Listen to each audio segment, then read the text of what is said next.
Hello बच्चों। आज हम लोग इलेक्ट्रोकेमिस्ट्री का वीडियो नंबर 8 लाने वाले हैं। इसके अंदर हम लोग पढ़ेंगे इलेक्ट्रोड पोटेंशियल के बारे में। ठीक है, अब तक हम लोग जो जान चुके हैं ये जाने हैं इलेक्ट्रोलाइटिक सेल और इलेक्ट्रोकेमिकल सेल के बारे में अच्छे से जान चुके हैं हम लोग। अभी जो जाने वाले हैं, जैसे कि एक सेल जो बना रहे थे, सेल के अंदर क्या डाल रहे थे, वो डाल रहे थे रड ना, उसी रड को क्या कहते हैं, इलेक्ट्रोड कहते हैं। इलेक्ट्रोड के बारे में जानते हैं आप, ठीक है। और पोटेंशियल आप फिजिक्स के अंदर थोड़ा बहुत पढ़े होंगे, जानते अच्छे से पढ़े होंगे कि पोटेंशियल किसको कहते हैं। दो जो वोल्टेज होता है ना, दो अगर कोई वोल्टेज है, उस वोल्टेज के बीच के अंतर को क्या कहते हैं, पोटेंशियल डिफरेंस कहते हैं। पोटेंशियल भी वही बात होती है, ठीक है। पोटेंशियल सिर्फ नहीं है, पोटेंशियल जब भी निकाला जाता है तो डिफरेंस निकाला जाता है, ठीक है। तो यहाँ पे जो बात कर रहा है क्या क्या, इलेक्ट्रोड पोटेंशियल, इसके मतलब ये इलेक्ट्रोड जो है ना, इलेक्ट्रोड, तो इलेक्ट्रोड, और अब देखेंगे क्या है आगे, पढ़ेंगे इसको तो अच्छे समझ में आएगा, ठीक है। तो पहले जान लेते हैं कि होता क्या है एक्चुअली में। ये आप लोग देख रहे हैं, एक कंटेनर लिए हुए हैं। इस कंटेनर में एक रड डाल देते हैं, यहाँ पे कोई मेटल रड डाल देते हैं। इस मेटल रड को अपन क्या कहते हैं, इलेक्ट्रोड कहते हैं। क्या कहते हैं, इलेक्ट्रोड कहते हैं। अब इस इलेक्ट्रोड को किसी सॉल्यूशन में डाले हुए, जैसे मान लो अगर आप बाबू ये जिंक रड ले लेते हो, ठीक है, तो यहाँ सॉल्यूशन कैसा लेना है, ZnSO4 ले लेना है, ठीक है। वैसे ही आप लोग वहां भी किए थे। जिंक रड है, जिंक का स्ट्रिप है, तो जिंक सल्फेट सॉल्यूशन में अपन इसको डालेंगे। तो जिंक सल्फेट सॉल्यूशन में अपन इसको डालेंगे। अब देखिए, तो जिंक है तो जिंक सल्फेट में डालेंगे, मतलब जिस धातु का रड लेंगे उसी धातु आयन को क्या करेंगे, सॉल्यूशन के अंदर इमर्ज करेंगे, डालेंगे। डालने से होता क्या है कि इससे कुछ टूट के या तो बाहर आने लगता है या तो अंदर चलने लगता है। तो हम जिंक ना लिख के यहाँ पे क्या कोई मेटल दे देते हैं, ठीक है। तो यहाँ पे मेटल सॉल्यूशन कोई ले लेते हैं, मेटल साइड ले लेते हैं, ठीक है, ऐसा ले लेते हैं। तो ये मेटल अब या तो इससे टूट के बाहर जाएगा या तो टूट के अंदर आएगा। दो कंडीशन है। अगर टूट के बाहर जा रहा है तो इस पे कौन सा चार्ज, अब किस फॉर्म में टूट रहा है, प्लस के फॉर्म में टूटेगा तो इलेक्ट्रॉन रिलीज कर देगा, इस पे तो रिलीज कर देगा। अगर मान लीजिए यहां से टूट के, ये दो कंडीशन बात कर लेते हैं, अगर रड पर से M टूट गया और किसमें कन्वर्ट हो गया, M+N में, तो इसका मतलब ये जो इलेक्ट्रॉन रिलीज कर रहा है N इलेक्ट्रॉन कहाँ रह गया, इस रड पे। इसका मतलब इस पे चार्ज हो गया, नहीं हो गया, इस पे चार्ज हो गया, ठीक है। अच्छा, दूसरा कंडीशन, मान लीजिए रड है और रड पे कोई आकर के जुट रहा है, क्योंकि इसके अंदर क्या है, M+ है कि नहीं। अगर ये अंदर आकर के जुट रहा है इसमें सोल्यूशन से, ये जो M+ है ये जा करके इस पे जुड़ रहा है, तो जुटेगा तो इस पे कौन सा चार्ज आएगा, प्लस। यहाँ इसका मतलब यहाँ पे कौन सा चार्ज आ रहा था, माइनस, और इस पे के द्वारा कौन सा आ रहा था, प्लस। तो अलग अलग चार्ज क्रिएट हुआ। दो अलग अलग चार्ज के बीच में जो वोल्टेज क्रिएट होता है उसी को क्या कहते हैं, पोटेंशियल कहते हैं। क्लियर है। इसका मतलब इलेक्ट्रोड पोटेंशियल के बारे में बहुत अच्छे से हम लोग यहाँ से समझ सकते हैं। जब यहाँ पे अलग अलग डिफरेंट चार्ज सॉल्यूशन के रिस्पेक्ट में क्रिएट होते हैं तो उसको सेल पोटेंशियल कहते हैं। तो अपन क्या करते हैं, पहले इलेक्ट्रोड पोटेंशियल का डिफिनेशन तो नहीं कह सकते, परिभाषा का मतलब कुछ होती, परिभाषा नहीं, मतलब ये होता क्या है उसके बारे में अपन जान लेते हैं। तो लिखते हैं, थोड़ा सा रामायण जैसा है, लिखते हैं,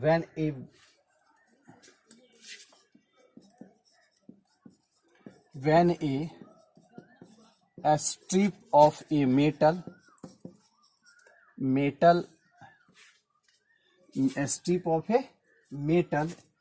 is immersed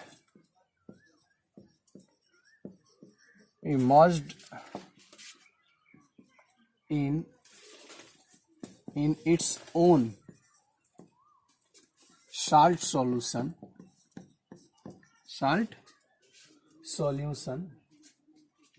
then the strip of metal gets positively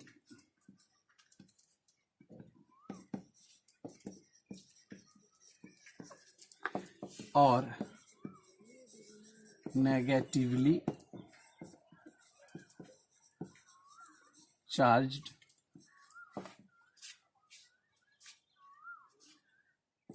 and as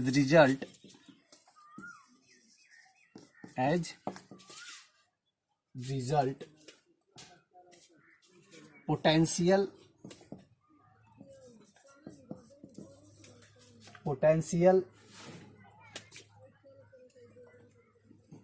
and potassium being developed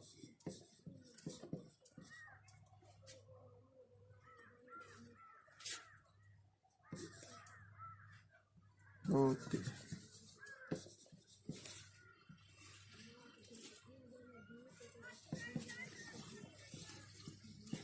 क्या developed between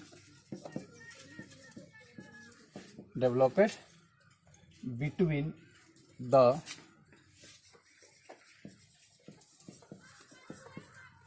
metallic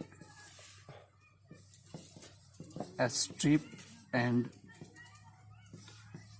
solution is known as electrode potential.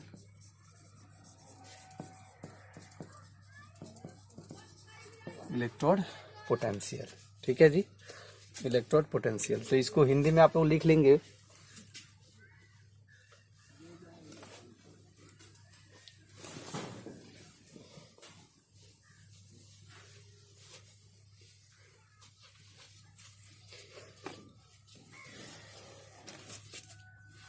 इसको हिंदी में लिख लेंगे, जब एक धातु की पट्टी या रड को उसके साल्ट विलयन में या लवण विलयन में डुबोते हैं तो उस धातु पट्टी या रड पर ऋणात्मक या धनात्मक आवेश उत्पन्न हो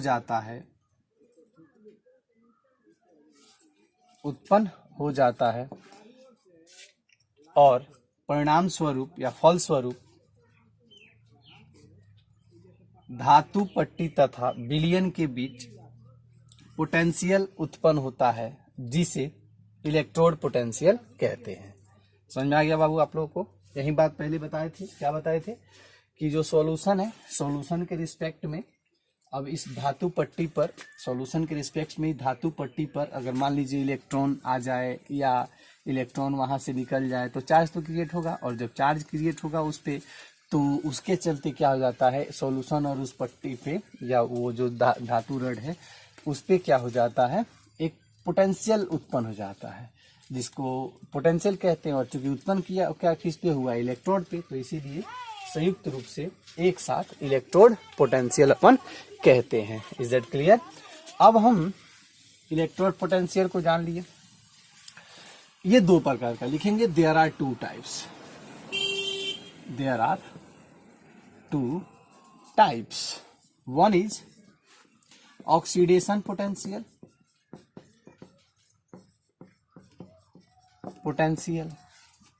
और second is reduction potential. इसका हंदा होता है ऑक्सीकरण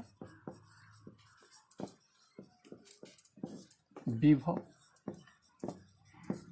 इसका होता है अवकरण विभव। समझ में आई आप लोगों को बात बाबू? एक का होता है ऑक्सीडेशन पोटेंशियल, दूसरे का होता है रिडक्शन पोटेंशियल, ठीक है। एक का होता है ऑक्सीकरण विभव, दूसरे का होता है अवकरण विभव। तो पहले एक में जान लेते हैं, एक नंबर में कौन सा, ऑक्सीडेशन पोटेंशियल। देखिए कुछ रटना नहीं है इसके अंदर, आपको क्या करना है कि एक एक चीज को तोड़ना है, समझना है। जैसे उसमें हम जान रहे थे इलेक्ट्रोड पोटेंशियल और पोटेंशियल पहले जानते हैं पोटेंशियल क्या होता है, तो क्या इतना दिमाग खपाने जाए, ठीक है। अब इलेक्ट्रोड पोटेंशियल अपन जानते हैं, तो इलेक्ट्रोड जानते हैं, पोटेंशियल जानते हैं, दोनों को संयुक्त रूप से लिख देना है, ठीक है। अब वो जानते हैं कि चार्ज जो डिफरेंस होता है उसके चलते वो पोटेंशियल क्रिएट होता है, वो तो जानते हैं।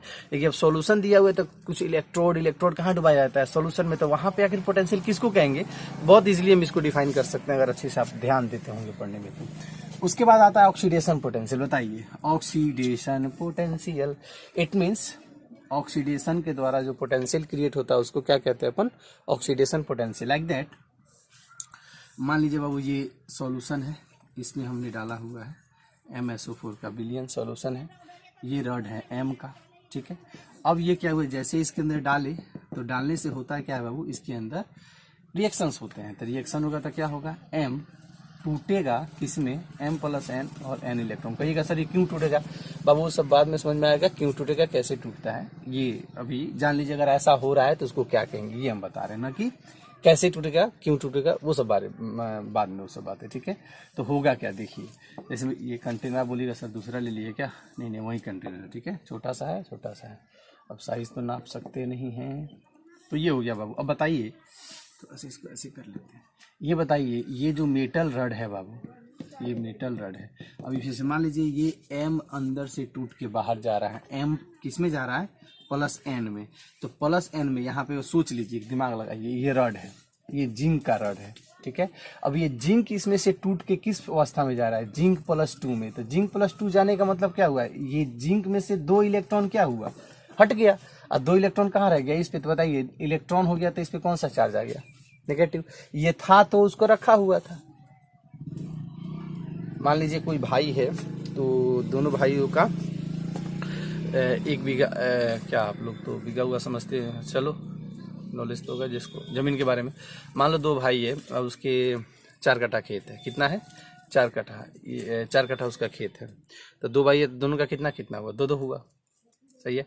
अगर मान लीजिए एक भाई अगर वहां से हट जाए, मतलब दुनिया से छोड़ के चला जाए या कहीं भाग हो गया, ठीक है, हटाओ, तो एक भाई पे अब वो हिस्सा कितना आ रहा था, 2 आ रहा था। लेकिन वो 2 जो छोड़ के गया, क्या उसका हिस्सा कहलाएगा, क्या नहीं, वो कहलाएगा कि उसका है लेकिन इसके पास है। तो पास है, किसी और का है, उसके पास है, उसी को तो चार्ज कहते हैं, उसी को तो क्या कहते हैं, चार्ज। जैसे हमने आपको पैसा दिया हुआ है, तो पैसा था आपका, दिया हमको, तो हम पे क्या हो गया, चार्ज हो गया ना, सही है, यही बात कह रहे थे। तो यहाँ पे जिंक +2 बाहर निकल गया, 2 इलेक्ट्रॉन इस पे आ गया, तो इस पे कौन सा चार्ज क्रिएट हो गया बाबू, माइनस। तो थोड़ा बताइए, तो इसको 2 तरह से आप डिफाइन नहीं कर सकते क्या, ऑक्सीडेशन पोटेंशियल क्या कहेंगे, कि जहां पर ऑक्सीडेशन के द्वारा पोटेंशियल उत्पन्न होता हो, देखिए ऑक्सीडेशन हो रहा है, उसको क्या कहते हैं, ऑक्सीडेशन पोटेंशियल। ये बात बोलेगा तो बोलेगा क्या यार दिमाग चाट रहे, यही बात तो ये भी है, थोड़ा सा अंतर बताओ। तो क्या बोलेंगे कि सॉल्यूशन के रिस्पेक्ट में, विलियन के रिस्पेक्ट पे, इलेक्ट्रोड रड पे जब नेगेटिव चार्ज जनरेट हो जाए, क्रिएट हो जाए या प्राप्त कर ले, गेट्स प्राप्त कर ले, उसको क्या कहेंगे हम लोग, ऑक्सीडेशन पोटेंशियल कहेंगे। तो डिफिनेशन आप इसका लिख लेंगे, चलिए हिंदी में लिख लीजिए, क्या लिखेंगे, लिखेंगे हिंदी में बाबू, जब धातु क्षण पर विलियन के सापेक्ष, जब धातु, इसको आप लिख लेंगे और उसके नीचे डिफिनेशन लिख लेंगे, इसको मिटा दे रहे हैं। जब धातु क्षण पर विलियन के सापेक्ष ऋणात्मक आवेश उत्पन्न हो तो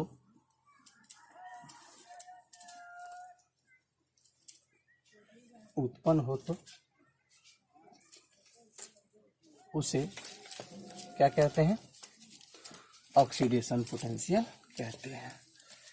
क्या क्या हुआ ना हुआ, कैसे हुआ, कोरोना के चलते हुआ, चलो देखो।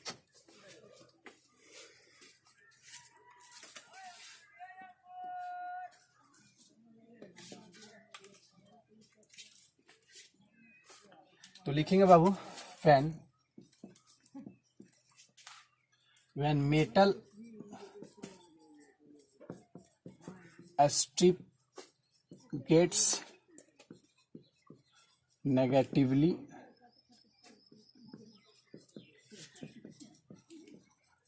charged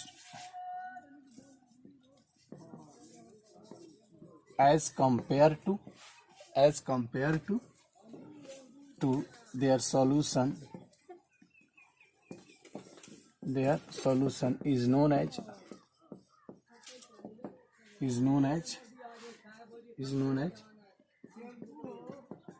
oxidation potential. आप लोग हिंदी में तो लिख चुके हैं, ठीक है। तो ये हो जाएगा बाबू, इज दैट क्लियर। इसको इंडिकेट करना हो तो कैसे करेंगे, ई एम प्लस एन। तो ये जो पोटेंशियल देगा वो क्या देगा, ये ऑक्सीडेशन पोटेंशियल, किसका इंडिकेशन है, ये ऑक्सीडेशन इलेक्ट्रोड पोटेंशियल का, oxidation electrode potential. I think आप लोग बहुत अच्छे से समझ गए होंगे, उम्मीद करते हैं, ठीक है, बहुत आसान है। हाँ, तो इसी तरह से अगर मान लीजिए बाबू नेगेटिव वाली की बात करते हो, तो क्या हो जाएगा, देखिए तो जरा, ये रड है, इसके अंदर ये मर्ज किए हुए हैं मेटल रड को, यहाँ मान लीजिए ये एम है और ये सोल्यूशन मान लीजिए क्या है, MsO4 है। तो ये होगा क्या बाबू, m प्लस n, मतलब ये सॉल्यूशन से जो m प्लस n है ना, ये सॉल्यूशन में m प्लस n है, ये जाकर के इस पे जुटे, अगर तो जुटे तो क्या कंडीशन हो जाएगा, देखिए ये रड है तो इस पे प्लस प्लस, चूंकि m जाके जुट रहा है, लेंगे चार्ज कैसा लिया हुआ है प्लस, तो इसके चलते इस पे चार्ज कैसा हो जाएगा प्लस। अब ये प्लस चार्ज के चलते मतलब सॉल्यूशन के रिस्पेक्ट में इस पे कौन सा चार्ज है, प्लस चार्ज, तो क्या लिखेंगे कि when metal strip gets positive charge as compare to their solution is known as, क्या हो जाएगा, रिडक्शन पोटेंशियल। क्लियर है। और इसको उल्टा कर देंगे, क्या कर देंगे प्लस m, और यह n हो जाएगा। इसको अपन क्या कह देंगे, इसको क्या कह देंगे बाबू, रिडक्शन पोटेंशियल कह देंगे। Clear, reduction electrode potential. तो आप लोग ये पहले लिख लेंगे रिडक्शन पोटेंशियल, फिगर बना लेंगे, डिफिनेशन लिख लेंगे, और ये हिंदी में लिखना हो तो आसान है, आप लोग लिख सकते हैं। सिर्फ जहाँ पे ऋणात्मक था वहाँ पे क्या कर देना है, धनात्मक कर देना है। बात समझ में आई आप लोगों को। चलिए आगे देखते हैं हम लोग।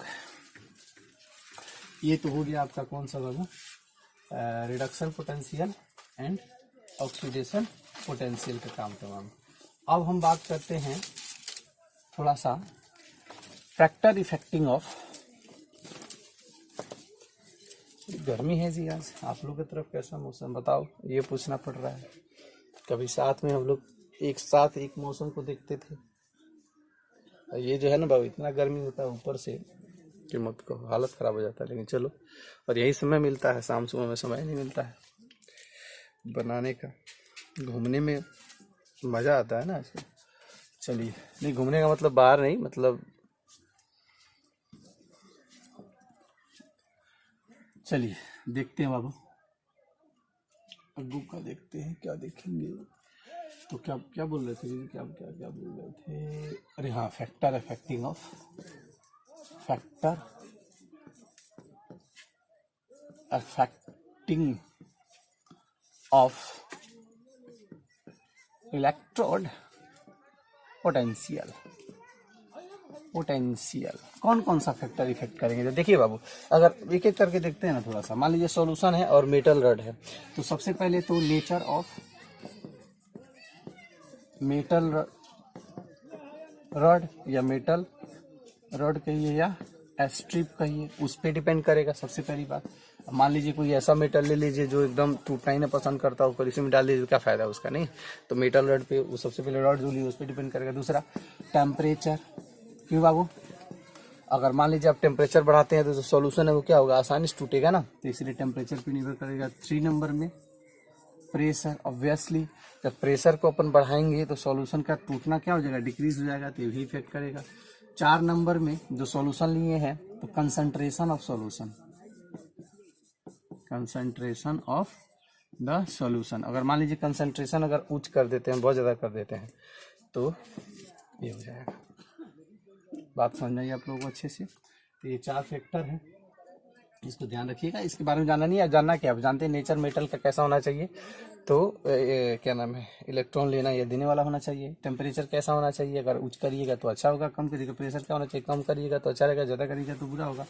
कंसंट्रेशन ऑफ आपका कौन सा होगा, कंसंट्रेशन ऑफ सॉल्यूशन। सॉल्यूशन का कंसंट्रेशन जितना अधिक होगा उतना ही क्या होगा, बेहतर वो टूटेगा। ठीक है, अब आते हैं नेक्स्ट, कौन सा, स्टैंडर्ड इलेक्ट्रोड पोटेंशियल। कौन सा बाबू, स्टैंडर्ड इलेक्ट्रोड पोटेंशियल। जल्दी नहीं ना हो रहा है जी, एक्चुअली बड़ा बड़ा वीडियो एकदम मज़ा नहीं आता है। थोड़ा सा बनाए, तुम लोग का टेंशन भी ना रहे, क्लास हो रही है ना, ऐसे ही बोरिंग होता होगा। क्या सर मूवी देखते हैं इतना समय, मेरा MB खराब हो जा रहा है। आपको सबसे बड़ा कीमत तो आप समझ ही नहीं पा रहे हैं, इसी में आप पढ़ाना शुरू करते हैं। हुआ था कोरोना, उसमें क्या दिक्कत, अब घर पे बोल देते कोरोना था इसीलिए रिजल्ट नहीं आया। लेकिन बाबू हमारी बता दें आपको नॉलेज के लिए कि जब रिजल्ट आता है ना तो कोई बहाना नहीं चलता है, क्योंकि घर पे एक रहता है, तो उसका भी तो कोरोना का कंडीशन था, तुम काहे नहीं क्या ऐसा पढ़ाई किया, वो क्यों ऐसा किया। तो ध्यान रखेंगे सब बातें जो अभी सोचते हो ना, एग्जाम बाद कुछ काम में नहीं आता है, पढ़ाई सिर्फ वो काम में आता है। तो दूसरा बात करते हैं बाबू, कौन सा, standard electrode potential. Standard electrode potential. तो स्टैंडर्ड इलेक्ट्रोड, अरे यार बहुत आसान है। इलेक्ट्रोड पोटेंशियल तो आप लोग जान ही चुके हैं, स्टैंडर्ड पता ही है। तो इलेक्ट्रोड पोटेंशियल का मेजरमेंट एसटीपी पे करते हैं तो उसको क्या कहते हैं? अरे क्या यार, क्या पढ़ा रहे हैं, तो जानते हैं पहले से, अच्छी बात है जानते हैं। तो लिखिए बाबू, क्या लिखेंगे? The measurement of electrode potential at STP. STP मतलब क्या बाबू? टेम्परेचर कितना होना चाहिए? टेम्परेचर कितना होना चाहिए? तो 0 डिग्री से कहीं कहीं 25 दिया होगा, नहीं 0 होता है। प्रेशर कितना होना चाहिए? 1 atm, ठीक है। कंसंट्रेशन कितना होना चाहिए? कंसंट्रेशन कितना होना चाहिए? 1 m होना चाहिए, ठीक है। तो इस अवस्था पे अगर मेजर करेंगे तो इज नोन एज, या is called, is known as, क्या हो जाएगा बाबू? स्टैंडर्ड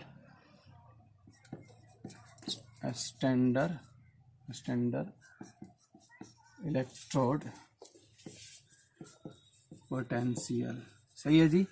तो स्टैंडर्ड इलेक्ट्रोड पोटेंशियल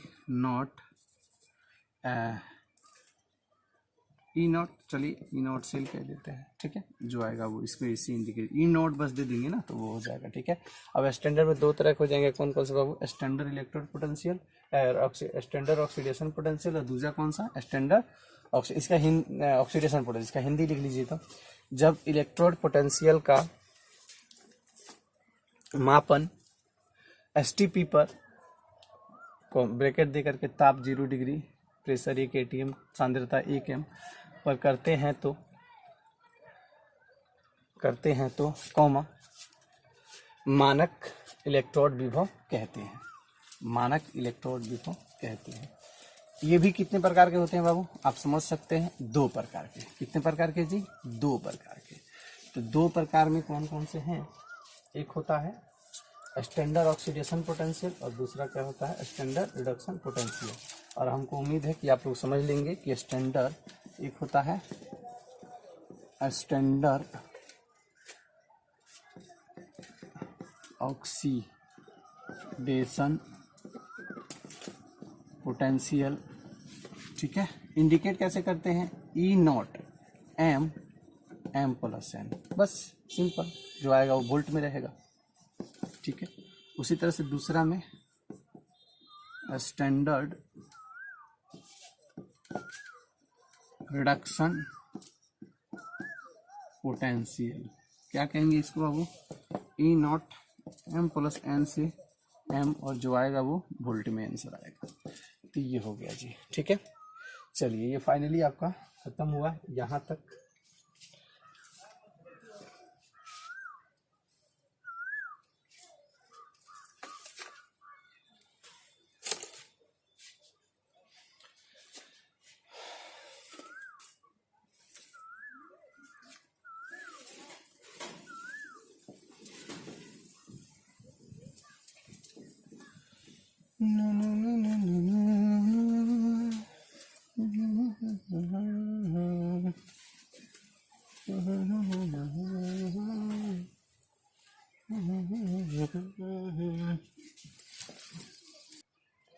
इसके बाद नेक्स्ट में बाबू पढ़ लेते हैं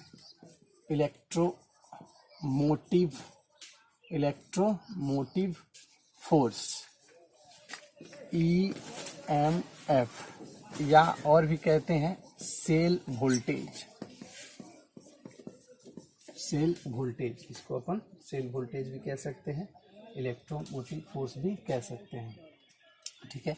इसका क्या होता है लिखेंगे? The difference in electrode potential,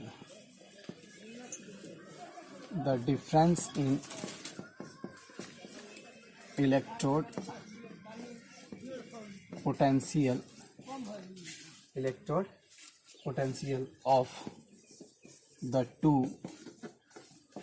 of the two electrodes of the two electrode of the cell is known as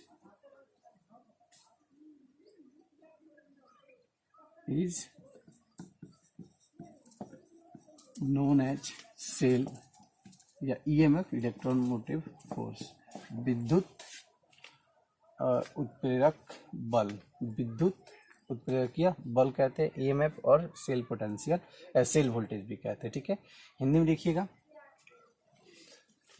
sorry क्या लिखे हैं, the difference in electrode potential of the two electrodes of the cell is known as cell potential. जैसे देखेंगे, ये मान लीजिए cell हम लोग बनाए थे ना बाबू, इस तरह के, मान लीजिए इसके अंदर एक था, इसके अंदर था।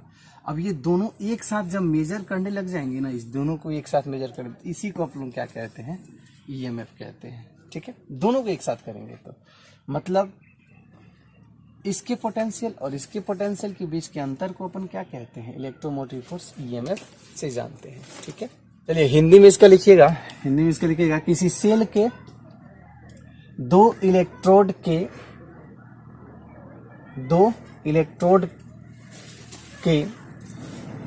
इलेक्ट्रेड विभव के अंतर को ईएमएफ कहते हैं, तो ईएमएफ कहते हैं।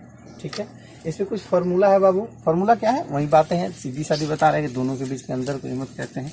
फार्मूला है, उसको अपन लिख लेंगे और आगे बढ़ते हैं। तो लिखेंगे ई सेल बराबर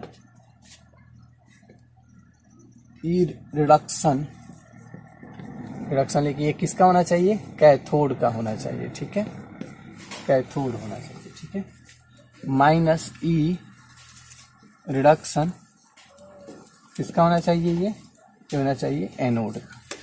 ई सेल मतलब सेल पोटेंशियल, जैसे कि जो रिडक्शन हो रहा है, जिस कैथोड का जो जहाँ पे रिडक्शन हो रहा है उसका इलेक्ट्रोड पोटेंशियल ले लीजिए, रिडक्शन जहाँ एनोड का हो रहा है उसका रिडक्शन, दोनों में माइनस कर दीजिए, आंसर सेल पोटेंशियल आपका निकल जाएगा।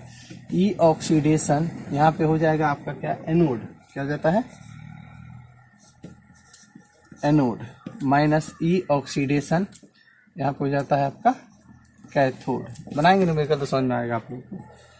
ई सेल बराबर यहाँ पे मान लीजिए ई आप ले लेते हैं क्या चीज़ का, ऑक्सीडेशन, तो ऑक्सीडेशन ले लीजिए यहाँ पे क्या बाबू, एनोड, माइनस सॉरी प्लस ई रिडक्शन ले लीजिए, तो यहाँ पे क्या ले सकते हैं आप, कैथोड। तो आप किसी भी फॉर्मूला का इसमें से यूज़ करके आप सेल पोटेंशियल को कैलकुलेट कर सकते हैं।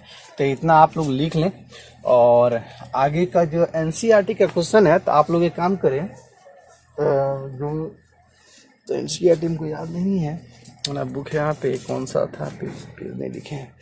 एनसीईआरटी में जो हम लोग ये क्वेश्चन सभी इलेक्ट्रोकेमिकल सेल से बनाए थे, या उधर हम लोग जो मोलर कंडक्टेंस बनाए थे, तो उससे क्वेश्चंस है पीछे एनसीईआरटी में, अब देखेंगे मिलेगा आपको क्वेश्चन, एग्जाम्पल भी है और एक्सरसाइज में भी है। ठीक है, तो वो आप लोग सॉल्व कर लेंगे, हम व्हाट्सएप पे उसका पेज नंबर लिख के आपको डाल दे रहे हैं, आप लोग उसको लिख लीजिएगा। ठीक है, और उसको सॉल्व कर लीजिएगा। कल हम एक और वीडियो बनाएंगे, देखेंगे, आप लोग का डाउट होगा तो वो करेंगे, नहीं तो नेक्स्ट बढ़ाएंगे। ठीक है, और बताते रहे बाबू कि आपको समझ में आ रहा है नहीं आ रहा, आप लोग कुछ बतेबे नहीं करते हैं। ठीक है, ऐसे जो लोग बता रहे हैं, ठीक है, सब लोग मिलके सब लोग बताएं, सब लोग बताएं कि हाँ समझ में आ रहा है नहीं आ रहा है, उस तरह से अपन चलते, या कहीं कोई कमी रह जा रहा है सर यहाँ पे आप थोड़ा सा और अच्छे से बताते तो हमको अच्छा लगता। ठीक है, वो जरूर करिए। अब मैक्सिमम लोग का समझ में आ रहा है, अच्छी बात है, जो आ रहा है, लेकिन जिसको नहीं आ रहा वो अपनी प्रॉब्लम को जरूर मेरे साथ शेयर करें। ठीक है, तो चलते हैं बाबू, अगले दिन फिर मिलते हैं। क्या मिलते हैं, मोबाइल से मिलते हैं और क्या, दूसरा तो 3 तारीख को खुलेगा तो मिलेंगे।